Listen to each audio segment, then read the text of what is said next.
नमस्कार साथियों, मैं सुनील को स्वागत करता हूं आज के इस नए प्रैक्टिस सेट में। आज के इस वीडियो में हम यूपी ट्रिपल एससी में पूछे जाने वाले जीके जीएस के टॉप 50 क्वेश्चन लेकर आए हैं जो आपके पैड एग्जाम के लिए बहुत इंपॉर्टेंट हो सकते हैं। यहां पर आप देख सकते हैं हिस्ट्री के यहां से आपके 5 क्वेश्चन लिए गए हैं, राष्ट्रीय आंदोलन से 5 क्वेश्चन है, भूगोल से 5 क्वेश्चन है और भारतीय अर्थव्यवस्था से 5 क्वेश्चन है। और इसी प्रकार से आपके जो भारतीय संविधान है, भारतीय संविधान से टोटल 5 क्वेश्चन है और साइंस से 5 क्वेश्चन है। और इसके बाद आपके जो करंट अफेयर्स है, करंट अफेयर्स आपके एग्जाम 10 नंबर की आनी है और जो स्टैटिक जीके है वो भी आपके 10 नंबर की आनी है। इस प्रकार से आपका जो जीके जीएस का पोर्शन 50 नंबर का बनेगा। तो हम इन प्रैक्टिस सेटों में 50 क्वेश्चन और डेली कवर करेंगे। यदि आपने अभी तक वीडियो को लाइक नहीं किया तो वीडियो को लाइक करके चैनल को सब्सक्राइब कर लीजिए, क्योंकि यहाँ पर आपके लिए एक डेली प्रैक्टिस सेट आने वाला है जो आपके पैड एग्जाम की तैयारी को बहुत ही अच्छे से कवर करने वाला है। तो चलिए शुरू करते हैं क्वेश्चन नंबर 1 से। आप यहाँ पर देख सकते हैं टोटल आपके यहाँ पर 50 क्वेश्चन होने वाले हैं। जैसे मैंने बताया इतिहास के 5 क्वेश्चन है, इसी प्रकार सभी के क्वेश्चन यहाँ पर मिलने वाले हैं। टोटल 50 क्वेश्चन है, तो वीडियो के अंदर जरूर जुड़े रहें और वीडियो के अंदर बताएं टोटल 50 क्वेश्चनों में से आपने कितने क्वेश्चनों के आंसर सही दिए हैं। तो चलिए शुरू करते हैं क्वेश्चन नंबर 1 से। क्वेश्चन नंबर 1 में क्या पूछा गया है? सबसे पहले हम इतिहास से क्वेश्चन शुरू करते हैं। इतिहास का पहला क्वेश्चन है, उसका पहला क्वेश्चन क्या है? पूछा गया है कुषाण वंश का सबसे प्रतापी शासक कौन सा था? जो कुषाण वंश है आखिर उसका सबसे प्रतापी शासक कौन सा था? तो वो थे आपका कनिष्क। कनिष्क आपका कुषाण वंश का सबसे प्रतापी शासक था। यह क्वेश्चन आपका पैड 2021 में पूछा गया है। तो ऑप्शन नंबर ए यहाँ पर आपका सही आंसर हो जाएगा। अगले क्वेश्चन में पूछा गया है भारत छोड़ो आंदोलन किस वर्ष शुरू हुआ? जो भारत छोड़ो आंदोलन है आखिर ये किस वर्ष शुरू हुआ था? तो यह आपका आंदोलन सन 1942 में शुरू हुआ था। भारत छोड़ो आंदोलन कब शुरू हुआ था? तो भारत छोड़ो आंदोलन शुरू हुआ था वह आपके 1942 में शुरू हुआ था। नेक्स्ट क्वेश्चन पूछा गया है अशोक ने किस युद्ध के बाद बौद्ध धर्म को अपनाया? जो बौद्ध धर्म है आखिर अशोक के द्वारा कब अपनाया गया था? तो आप कहेंगे जब वो कलिंग का युद्ध किया था अशोक ने, उसके बाद क्या हुआ था? अशोक ने कलिंग के युद्ध के बाद बौद्ध धर्म को अपनाया था। तो आपके एग्जाम में ऐसे ही पूछ सकता है कि कलिंग के युद्ध के बाद अशोक ने कौन सा धर्म अपनाया था? तो उसने बौद्ध धर्म अपनाया था। ऑप्शन नंबर बी यहाँ पर आपका सही आंसर होगा। या तो ऐसा पूछ सकता है अशोक ने बौद्ध धर्म कब अपनाया? तो कलिंग के युद्ध के बाद। या कलिंग के युद्ध के बाद कौन सा धर्म अपनाया? तो वो था आपका बौद्ध धर्म। नेक्स्ट क्वेश्चन पूछा गया है 1857 क्रांति का नेतृत्व कानपुर में किसने किया था? जो 1857 क्रांति का नेतृत्व किसने किया था? तो 1857 क्रांति का नेतृत्व किया था वो किया था आपका नाना साहेब ने। ऑप्शन नंबर बी यहाँ पर ऑप्शन नंबर सी सही आंसर हो जाएगा। 1857 क्रांति का नेतृत्व कानपुर में किसने किया था? तो वो तो किया था आपका नाना साहेब ने। नेक्स्ट क्वेश्चन साइमन कमीशन के विरोध के दौरान किस नेता की मृत्यु हो गई थी? तो आप सभी को पता होगा जब साइमन कमीशन का विरोध किया जा रहा था तब किसकी मृत्यु हुई थी? तब हुई थी लाला लाजपत राय की मृत्यु हो चुकी थी। डंडा लगने का उनके सिरों में डंडा लगने के कारण उनकी मृत्यु हो गई थी। तो साइमन कमीशन के विरोध के दौरान किस नेता की मृत्यु हुई थी? तो आंसर होगा आपका option number B Lala Lajpat Rai. अब यहाँ आपके नेक्स्ट क्वेश्चन आपके भारतीय राष्ट्रीय आंदोलन से स्टार्ट होंगे। इसी प्रकार से आपके लिए टोटल 50 क्वेश्चन होने वाले हैं। तो वीडियो के अंदर जरूर जुड़े रहें और वीडियो के अंदर जरूर बताएं कि टोटल 50 क्वेश्चन में आपने कितने क्वेश्चन के आंसर सही दिए हैं। नेक्स्ट क्वेश्चन अब यहाँ से आपके राष्ट्रीय आंदोलन से क्वेश्चन आने वाले हैं। तो पूछा गया है पहले क्वेश्चन यहाँ से आपको जो 5 क्वेश्चन बताए थे मैंने, यहाँ पर आपके प्रत्येक चैप्टर से 5 क्वेश्चन है और उसके बाद जो स्टैटिक जीके है उससे 10 क्वेश्चन है और करंट अफेयर्स 10 क्वेश्चन, जिस प्रकार से आपके पैड एग्जाम में क्वेश्चन पूछाने हैं। तो पूछा गया है काकोरी कांड किस वर्ष हुआ? जो काकोरी कांड है आखिर ये किस वर्ष हुआ था? जो काकोरी कांड हुआ था वह आपका सन 1925 में हुआ। काकोरी कांड कब हुआ? तो सन 1925 में। नेक्स्ट क्वेश्चन इंकलाब जिंदाबाद का नारा किसने? जो इंकलाब जिंदाबाद का नारा किसके द्वारा दिया गया था? तो आप कहेंगे जो सर इंकलाब जिंदाबाद का नारा दिया गया था ये आपके भगत सिंह के द्वारा दिया गया था। ये क्वेश्चन भी आपका पैड 2022 में पूछा गया है। नेक्स्ट क्वेश्चन चंद्रशेखर आज़ाद की मृत्यु कहाँ हुई थी? चंद्रशेखर आज़ाद की मृत्यु कहाँ हुई थी? तो चंद्रशेखर आज़ाद की मृत्यु हुई थी इलाहाबाद, जो वर्तमान में प्रयागराज है। तो ऑप्शन नंबर बी यहाँ पर आपका सही आंसर हो जाएगा। चंद्रशेखर आज़ाद की मृत्यु कहाँ हुई थी? तो वो हुई थी आपकी इलाहाबाद में, जिसको अब प्रयागराज के नाम से जाना जाता है। अगले क्वेश्चन में पूछा गया है Hindustan socialist Republic association HSRE की स्थापना किसके द्वारा की गई थी? महात्मा गांधी, राम प्रसाद बिस्मिल, विनायक सावरकर या सुभाष चंद्र बोस। तो हिंदुस्तान सोशलिस्ट रिपब्लिक एसोसिएशन की स्थापना किसने की थी? तो वो की गई थी आपके राम प्रसाद बिस्मिल द्वारा। ऑप्शन नंबर बी यहाँ पर आपका सही आंसर होगा। ऑप्शन बी यहाँ पर आपका सही आंसर हो जाएगा। नेक्स्ट क्वेश्चन पूछा गया है, जलियांवाला बाग हत्याकांड के विरोध में किसने सर की उपाधि वापस की थी। जो सर की उपाधि थी किसके द्वारा वापसी कर दी गई थी जलियांवाला बाग की हत्याकांड के दौरान। ऑप्शन ए बाल गंगाधर तिलक, रविन्द्रनाथ टैगोर, जवाहरलाल नेहरू या सुभाष चंद्र बोस। जलियांवाला बाग हत्याकांड के विरोध में किसने सर की उपाधि वापस की थी, तो वो थे आपके रविन्द्रनाथ टैगोर द्वारा सर की उपाधि वापसी कर दी गई थी जलियांवाला बाग हत्याकांड के समय। नेक्स्ट क्वेश्चन, अब यहाँ से आपके भूगोल के क्वेश्चन है। पूछा गया है, नर्मदा नदी किस दिशा में बहती है। जो नर्मदा नदी है आखिर ये किस दिशा में बहती है, उत्तर से दक्षिण, दक्षिण से उत्तर, पश्चिम की ओर या पूर्व की ओर। तो नर्मदा नदी है वो किस दिशा में बहती है, तो वो आपके पश्चिम की ओर बहती है। ऑप्शन यहाँ पर आपका सी नंबर सही हो जाएगा। नर्मदा नदी किस ओर बहती है, तो यह नदी आपके पश्चिम की ओर बहती है। अगले क्वेश्चन में पूछा गया है, भारत का सबसे बड़ा डेल्टा कौन सा है। तो भारत का जो सबसे बड़ा डेल्टा है वह है आपका सुंदरबन डेल्टा। भारत का सबसे बड़ा डेल्टा कौन सा है, तो भारत का जो सबसे बड़ा डेल्टा है वह है आपका सुंदरबन डेल्टा। ऑप्शन सी यहाँ पर आपका सही आंसर हो जाएगा। अगले क्वेश्चन में पूछा गया है, भारत में सर्वाधिक चावल उत्पादक राज्य कौन सा है। भारत में किस राज्य में सबसे ज़्यादा चावल उगाई जाती है, तो ऑप्शन ए बिहार में, उत्तर प्रदेश, पंजाब या पश्चिम बंगाल। भारत में सर्वाधिक चावल उत्पादक राज्य कौन सा है, तो आंसर होगा आपका ऑप्शन नंबर डी पश्चिम बंगाल। पश्चिम बंगाल में सर्वाधिक चावल उगाए जाते हैं। नेक्स्ट क्वेश्चन पूछा गया है, भारत में कर्क रेखा किन राज्यों से होकर गुजरती है। जो कर्क रेखा है आखिर ये किन राज्यों से होकर गुजरती है और कितने राज्यों से होकर गुजरती है, तो भारत में जो कर्क रेखा है यह 8 राज्यों से होकर गुजरती है। कितने राज्यों से होकर गुजरती है, तो यह आपके 8 राज्यों से होकर गुजरती है। वो 8 राज्य कौन कौन से हैं, तो वो 8 राज्य आपके इस प्रकार हैं। पहला है आपका गुजरात, गुजरात राजस्थान, मध्य प्रदेश, छत्तीसगढ़, झारखंड, पश्चिम बंगाल, त्रिपुरा और मिजोरम। आपके एग्जाम में ऐसा भी क्वेश्चन पूछ सकता है कि निम्न में से कौन सा राज्य है जहाँ से आपकी कर्क रेखा नहीं गुजरती है। तो आपको ये सारे याद कर लेने हैं कि कौन कौन से राज्य से कर्क रेखा हमारी गुजरती है। गुजरात, राजस्थान, मध्य प्रदेश, छत्तीसगढ़, झारखंड, पश्चिम बंगाल, त्रिपुरा और मिजोरम, यहाँ से आपकी कर्क रेखा गुजरती है। ये टोटल आपके 8 राज्य हैं। अगले क्वेश्चन में पूछा गया है, निम्नलिखित में से कौन सी पर्वत श्रृंखला प्राचीनतम है। इस पूछा गया जो प्राचीन श्रृंखला है, पर्वत श्रृंखला है, आखिर वो कौन सी है, हिमालय, अरावली, विंध्याचल या सतपुड़ा। तो निम्न में से कौन सी पर्वत श्रृंखला प्राचीनतम है, तो आपका आंसर होगा अरावली। ऑप्शन नंबर बी यहाँ पर आपका सही आंसर हो जाएगा। अगले क्वेश्चन में पूछा गया है, यहाँ से आपके भारतीय राज्य व्यवस्था के क्वेश्चन स्टार्ट होते हैं, जिसमें पूछा गया है भारतीय संविधान की प्रस्तावना को किस संशोधन द्वारा संशोधित किया गया था। जो भारतीय संविधान की प्रस्तावना को किस संशोधन द्वारा संशोधित किया गया था, तो आपका आंसर होगा 42वें संविधान संशोधन द्वारा। किसके द्वारा, तो 42वें संविधान संशोधन द्वारा इसको संशोधित किया गया था प्रस्तावना को।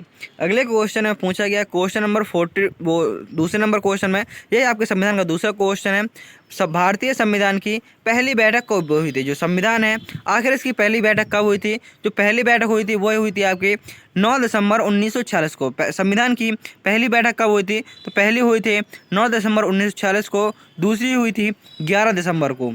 नेक्स्ट क्वेश्चन पूछा गया है, भारत के राष्ट्रपति का निर्वाचन किस प्रकार से होता है। जो भारत के राष्ट्रपति का निर्वाचन होता है आखिर वो किस प्रकार से होता है, तो भारत के राष्ट्रपति का जो निर्वाचन होता है वह निर्वाचक मंडल द्वारा होता है। भारत के राष्ट्रपति का निर्वाचन किस प्रकार से होता है, तो ये होता है आपका निर्वाचक मंडल द्वारा। ऑप्शन सी यहाँ पर आपका सही आंसर हो जाएगा। अगले क्वेश्चन में पूछा गया है, राज्यपाल की नियुक्ति कौन करता है। जो राज्यपाल की नियुक्ति है आखिर वो किसके द्वारा की जाती है। ऑप्शन ए राष्ट्रपति के द्वारा, प्रधानमंत्री, मुख्यमंत्री या राज्य विधानसभा। तो राज्यपाल की नियुक्ति कौन करता है, तो राज्यपाल की नियुक्ति करता है आपका राष्ट्रपति। ऑप्शन नंबर ए यहाँ पर आपका सही आंसर होगा। नेक्स्ट क्वेश्चन पूछा गया है, भारतीय संविधान में मौलिक अधिकार किस भाग में वर्णित है। जो भारतीय संविधान के मौलिक अधिकार हैं आखिर वो किस भाग में वर्णित हैं, तो ये आपके भाग 3 में है। आपको बताना है कि वर्तमान में मौलिक अधिकारों की संख्या कितनी है। आपको कमेंट में बताना है कि भारत में जो मौलिक अधिकार है भारतीय संविधान में आखिर इनकी संख्या वर्तमान में कितनी है, मौलिक अधिकारों की संख्या। जल्दी से सभी लोग कमेंट कीजिए। नेक्स्ट क्वेश्चन पूछा गया है, यह क्वेश्चन आपके अर्थशास्त्र से स्टार्ट होते हैं। यहाँ पर निम्न में से कौन सा क्षेत्र प्राथमिक क्षेत्र में आता है। प्राइमरी सेक्टर में कौन सा क्षेत्र आता है, बैंकिंग, परिवहन, कृषि या बीमा। तो प्राथमिक क्षेत्र में कौन सा आता है, तो वो होता है आपका कृषि। प्राथमिक सेक्टर में कौन सा क्षेत्र आता है? तो वो आता है आपका कृषि। ऑप्शन नंबर सी यहाँ पर आपका सही आंसर हो जाएगा। अगले क्वेश्चन में पूछा गया है, भारत सरकार की पहली पंचवर्षीय योजना का मुख्य उद्देश्य क्या था? जो पहली पंचवर्षीय योजना थी, आखिर उस पंचवर्षीय योजना का क्या उद्देश्य था? पंचवर्षीय योजना एक ऐसी क्वेश्चन है, यहाँ से आपका एक नया क्वेश्चन आपको आउट से देखने को मिलेगा, क्योंकि पंचवर्षीय योजना आपके में स्पेशल टॉपिक दिया हुआ है। और आपको भी यहाँ पर एक क्वेश्चन जरूर देखने को मिलेगा कि जो पंचवर्षीय योजना का मुख्य उद्देश्य क्या था। और यहाँ पर पहली पंचवर्षीय पूछी गई है, जो पहली पंचवर्षीय योजना थी उसका मुख्य उद्देश्य क्या था? तो उसका मुख्य उद्देश्य था कृषि विकास। ऑप्शन नंबर बी यहाँ पर आपका सही आंसर हो जाएगा। अगले क्वेश्चन में पूछा गया है, जीडीपी का पूर्ण रूप क्या होता है? जो जीडीपी होता है, आखिर इसका पूर्ण रूप क्या होता है? तो जीडीपी होता है, इसका पूर्ण रूप होता है gross domestic product. Gross domestic product इसका फुल फॉर्म होता है। ऑप्शन सी यहाँ पर आपका सही आंसर होगा। जीडीपी का फुल फॉर्म होता है ग्रॉस डोमेस्टिक प्रोडक्ट। अगले क्वेश्चन में पूछा गया है, न्यूनतम समर्थन मूल्य एमएसपी किससे संबंधित है? जो न्यूनतम समर्थन मूल्य एमएसपी होता है, आखिर ये किससे संबंधित होता है? तो ये आपका क्या मजदूरी संबंधित होता है, सरकारी योजना से, कृषि उपज से या शिक्षा से? तो न्यूनतम समर्थन मूल्य किससे संबंधित होता है? तो यह आपका कृषि उपज से संबंधित होता है। किससे संबंधित होता है? तो यह आपका कृषि उपज से संबंधित होता है। ऑप्शन नंबर सी यहाँ पर आपका सही आंसर हो जाएगा। अगले क्वेश्चन में पूछा गया है, भारतीय रिजर्व बैंक की स्थापना कब हुई? जो भारतीय रिजर्व बैंक है, आखिर इसकी स्थापना कब हुई थी? तो भारतीय रिजर्व बैंक की स्थापना सन 1935 में हुई। भारतीय रिजर्व बैंक की स्थापना कब हुई?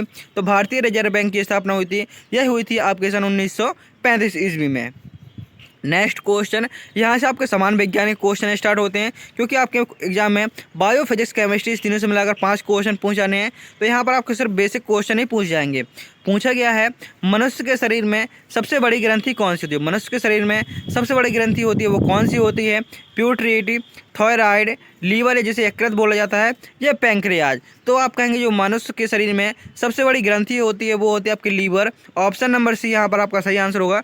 मनुष्य के शरीर में सबसे बड़ी ग्रंथि कौन सी होती है? तो वो होती है आपकी यकृत। नेक्स्ट क्वेश्चन, विटामिन सी की कमी से कौन सा रोग होता है? जो विटामिन सी होता है, यदि इसकी कमी हो जाती है तो हमें कौन सा रोग होगा?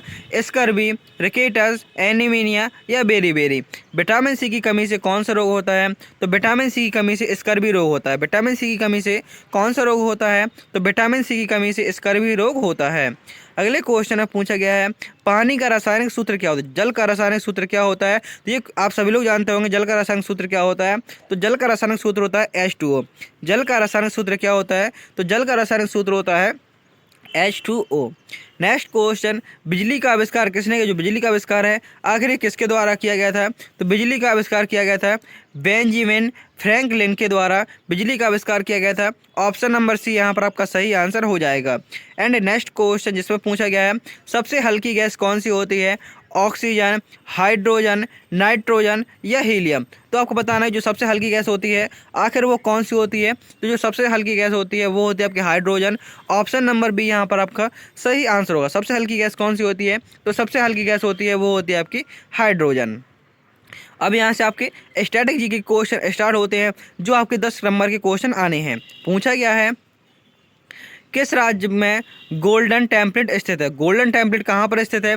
Option number A, Uttar Pradesh में, पंजाब में, गुजरात में या राजस्थान में? तो गोल्डन टेम्पल कहाँ पर स्थित है? तो यह आपका पंजाब में स्थित है। गोल्डन टेम्पल, स्वर्ण मंदिर कहाँ पर स्थित है? तो यह आपका पंजाब में स्थित है। स्वर्ण मंदिर अमृतसर पंजाब में स्थित है। यह सिख धर्म का प्रमुख धार्मिक स्थल है। जो स्वर्ण मंदिर है यह आपका अमृतसर पंजाब में स्थित है और यह सिख धर्म का प्रमुख धार्मिक स्थल है। अगले क्वेश्चन में पूछा गया है, भारत का राष्ट्रीय पशु कौन सा है? जो भारत का राष्ट्रीय पशु है, आखिर वो कौन है? तो भारत का राष्ट्रीय पशु है वो है आपका बाघ। भारत का राष्ट्रीय पशु कौन है? तो वो है बाघ, जिसका रासायनिक नाम है रॉयल बंगाल टाइगर। यह भारत का राष्ट्रीय पशु है, जिसे 1973 में प्रोजेक्ट टाइगर के तहत संरक्षित किया गया था। कब संरक्षित किया गया था? तो इसे 1973 में प्रोजेक्ट टाइगर के तहत संरक्षित किया जा रहा है। नेक्स्ट क्वेश्चन में पूछा गया है, दत्तक पुत्र की परंपरा किस प्राचीन भारतीय राजा से जुड़ी है? जो दत्तक पुत्र है ये परंपरा किस प्राचीन राजा से जुड़ी हुई है? तो यह आपके हर्षवर्धन से जुड़ी हुई है। किससे जुड़ी हुई है? तो यह आपके हर्षवर्धन से जुड़ी हुई है। दत्तक पुत्र की परंपरा किस प्राचीन भारतीय राजा से जुड़ी हुई है? तो यह आपके हर्षवर्धन से जुड़ी हुई है। हर्षवर्धन को उनके पिता ने दत्तक रूप में गोद लिया था और यह परंपरा वहीं से आपकी प्रचलित थी। नेक्स्ट क्वेश्चन पूछा गया है, चरक संहिता किस विषय से संबंधित चरक संहिता है, आखिर ये किस विषय से संबंधित है। जो चरक संहिता है यह जो आयुर्वेद से संबंधित है। चरक संहिता किस विषय से संबंधित है, तो यह आपके आयुर्वेद से संबंधित है। ऑप्शन नंबर सी यहाँ पर आपका सही आंसर हो जाएगा। चरक संहिता प्राचीन भारत में आयुर्वेद से संबंधित एक महत्वपूर्ण ग्रंथ है। अगले क्वेश्चन में पूछा गया है, कुंभ मेला हर वर्ष कितने दिनों में लगता है। जो कुंभ मेला है आखिर ये हर वर्ष कितने दिनों में लगता है, मीन्स कितने वर्षों में लगता है, दिनों तो नहीं कह सकते क्योंकि अब वर्षों में लगता है। तो कुंभ मेला हर वर्ष कितने वर्षों में लगता है, तो आपका आंसर होगा हर कितने वर्षों में लगता है, तो ये लगता है आपका प्रत्येक 12 साल में। और यह कहाँ कहाँ लगता है, तो यहाँ पर देखेंगे यह आपका 4 जगह लगता है। कहाँ कहाँ लगता है 4 जगहों में से, आपका सबसे पहले प्रयागराज में, उज्जैन, हरिद्वार और नासिक में यह आपका कुंभ मेला लगता है। नेक्स्ट क्वेश्चन पूछा गया है, संगीत नाटक अकादमी की स्थापना कब हुई थी। जो संगीत नाटक अकादमी है आखिर इसकी स्थापना कब हुई थी, तो यह स्थापना हुई थी आपकी 1953 में। ऑप्शन नंबर बी यहाँ पर आपका सही आंसर होगा। भारत सरकार द्वारा स्थापित यह संस्था भारत की प्रमुख सांस्कृतिक अकादमी से एक है। नेक्स्ट क्वेश्चन में पूछा गया है, निम्नलिखित में से कौन सा भारत का सबसे प्राचीनतम पर्व है। तो भारत का सबसे प्राचीनतम पर्व कौन सा है, दीपावली, होली, राखी या मकर संक्रांति। तो आप कहेंगे भारत का जो सबसे प्राचीनतम पर्व है वह है आपका मकर संक्रांति। मकर संक्रांति सौर कैलेंडर पर आधारित है और यह हजारों वर्षों से मनाया जा रहा है। अगले क्वेश्चन में पूछा गया है, क्वेश्चन नंबर 8 में ये आपका स्ट्रेटेजी का 8वां क्वेश्चन है, किसे भारत का स्टॉकलैंड कहा जाता है। तो भारत का स्टॉकलैंड आपके मेघालय को कहा जाता है। भारत का स्टॉकलैंड किसे कहा जाता है, तो भारत का स्टॉकलैंड मेघालय को कहा जाता है। मेघालय की सुंदर हरियाली और जलवायु इसे भारत का स्टॉकलैंड बनाती हैं। तो ऑप्शन डी यहाँ पर आपका सही आंसर हो जाएगा। पूछा गया है, रामचरितमानस किस भाषा में लिखा गया है। जो रामचरितमानस है आखिर उसको किस भाषा में लिखा गया है, तो उसको अवधी भाषा में लिखी गई है। जो रामचरितमानस किस भाषा में लिखी गई है, तो वो आपकी अवधी भाषा में लिखी गई है। ऑप्शन नंबर सी यहाँ पर आपका सही आंसर हो जाएगा। तुलसीदास द्वारा रचित रामचरितमानस अवधी भाषा में लिखा गया था। अगले क्वेश्चन में पूछा गया है, सत्यमेव जयते कहाँ से लिया गया। जो सत्यमेव जयते वाक्य है आखिर ये कहाँ से लिया गया है, तो आपका जो सत्यमेव जयते वाक्य है यह आपका मुंडोकनो उपनिषद से लिया गया है। सत्यमेव जयते कहाँ से लिया गया है, तो यह आपका मुंडोकनो उपनिषद से लिया गया है। यह वाक्य मुंडोकनो उपनिषद से लिया गया है और यह भारतीय राज्य चिन्ह के नीचे अंकित होता है। अब यहाँ से आपके करंट अफेयर्स के यहाँ पर आपके नए क्वेश्चन है, यह आपके 2024-25 के क्वेश्चन है। तो पूछा गया है, मार्च 2025 में भारत ने किस देश के साथ गंगा मेकांग जल साझा संधि पर हस्ताक्षर किए हैं, तो वो है आपका म्यांमार। ऑप्शन बी सही आंसर होगा। बताया गया है, गंगा और मेकंग नदी के बीच जल प्रबंधन और सतत विकास के लिए भारत और म्यांमार के बीच समझौता हुआ है। तो ये क्वेश्चन आपके लिए इंपॉर्टेंट हो सकता है, इसलिए आप इन क्वेश्चनों को लिख लीजिए। नेक्स्ट क्वेश्चन में पूछा गया है, 2 फरवरी 2000 प्रश्न नंबर 2 में पूछा गया है, फरवरी 2025 में घोषित विश्व प्रतिस्पर्धात्मकता सूचकांक 2025 में भारत की रैंक क्या रही, तो वो भारत की रैंक रही थी 36वीं। ऑप्शन नंबर ए यहाँ पर आपका सही आंसर हो जाएगा। IMD द्वारा जारी इस रिपोर्ट में भारत की रैंकिंग 2025 की तुलना में 3 स्थान सुधरी है। 2024 की तुलना में कितनी सुधरी है, तो यह आपके 3 स्थान सुधरी है। नेक्स्ट क्वेश्चन में पूछा गया है, अप्रैल 2025 में किसे भारत का 50वां मुख्य न्यायाधीश CJI नियुक्त किया गया है। 2024 में किसे भारत का 50वां मुख्य न्यायाधीश नियुक्त किया गया है, जिसे CJI कहते हैं, तो वो हैं आपके justice Sanjeev Khanna. Option number A यहाँ पर आपका सही आंसर होगा। अप्रैल 2024 में भारत का 50वां मुख्य न्यायाधीश कौन नियुक्त हुए थे, तो वो हुए थे आपके justice Sanjeev Khanna. Next question पूछा गया है, राष्ट्रीय महिला आयोग NCW की पहली आदिवासी अध्यक्ष कौन बनी है, तो वो बनी है आपके सरिता मुंडा। ऑप्शन नंबर सी सही आंसर होगा। राष्ट्रीय महिला आयोग की आदिवासी अध्यक्ष कौन बनी है, तो वो बनी आपकी सरिता मुंडा। यह आपके झारखंड की आदिवासी समाज में आने वाली सरिता मुंडा पहली ट्राइबल अध्यक्ष बनी है। नेक्स्ट क्वेश्चन पूछा गया है, भारत 6G विजन डॉक्यूमेंट 2024 किसने जारी किया था? जो भारत 6G विजन डॉक्यूमेंट 2024 किसने जारी किया था? रक्षा मंत्रालय, इसरो, दूरसंचार विभाग या प्रधानमंत्री नरेंद्र मोदी। तो आपका आंसर होगा ऑप्शन नंबर डी, प्रधानमंत्री नरेंद्र मोदी द्वारा इसको जारी किया गया था। 6G तकनीक को बढ़ावा देने हेतु यह दस्तावेज पीएम मोदी द्वारा 2024 में लॉन्च किया गया था। नेक्स्ट क्वेश्चन पूछा गया है, मार्च 2025 में किसे ICC men's cricketer of the year 2024 चुना गया था? बाबर आजम को, विराट कोहली, पैट कमिंस या शुभम गिल। तो मार्च 2025 में किसे ICC men's cricketer of the year 2024 चुना गया था? तो वो थे आपके Shubham Gill. Option number D यहाँ पर आपका सही आंसर हो जाएगा। अगले क्वेश्चन में पूछा गया है, फरवरी 2025 में लॉन्च की गई हर खेत का पानी 2.0 योजना का मुख्य उद्देश्य क्या था? तो इसका मुख्य उद्देश्य था आपका सिंचाई का विस्तार करना। क्या इसका उद्देश्य था? तो फरवरी 2025 में लॉन्च की गई हर खेत को पानी 2.0 योजना का उद्देश्य था सिंचाई विस्तार। नेक्स्ट क्वेश्चन है, पूछा गया है, जनवरी 2025 में किसे यूनेस्को शांति पुरस्कार से सम्मानित किया गया था? ऑप्शन ए, कैलाश सत्यार्थी, नरेंद्र मोदी, राजकुमार राव या एला भट्ट मरणोपरांत। तो आपका आंसर होगा जनवरी 2025 में किसे यूनेस्को शांति पुरस्कार सम्मानित किया गया था? तो वो है आपके ऑप्शन नंबर डी, एला भट्ट, इनको मरणोपरांत दिया गया था। नेक्स्ट क्वेश्चन पूछा गया है, 2024 के एशिया कप हॉकी का खिताब किस देश ने जीता था? जो 2024 के एशिया कप हॉकी खिताब किसके द्वारा जीता गया था? तो ये आपका इंडिया के द्वारा जीता गया था। ऑप्शन नंबर ए यहाँ पर आपका सही आंसर हो जाएगा। भारत ने जापान को हराकर यह खिताब तीसरी बार अपने नाम किया।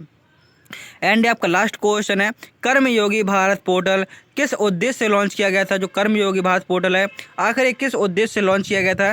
तो आंसर होगा कर्मचारियों के लिए प्रशिक्षण। तो यहाँ पर आपका ऑप्शन नंबर बी सही आंसर हो जाएगा। इस प्रकार से आपके यहाँ पर 50 क्वेश्चन पूरे होते हैं। उम्मीद करता हूँ कि आपको वीडियो पसंद आया होगा। यदि आपने वीडियो को अभी तक लाइक नहीं किया है तो वीडियो को लाइक कर दीजिए और कमेंट बॉक्स में जरूर बताएं टोटल 50 क्वेश्चनों में से आपने कितने क्वेश्चनों के आंसर सही दिए हैं। और आपके लिए डेली प्रैक्टिस सेट आने वाला, तो आप हमारे चैनल को सब्सक्राइब कर सकते हैं और अपने पैड एग्जाम की तैयारी में जीके जीएस का पोर्शन बहुत ही अच्छा से कंप्लीट कर सकते हैं। तो मिलते हैं नेक्स्ट वीडियो में। थैंक यू, टेक केयर, जय हिंद, जय भारत, वंदे मातरम।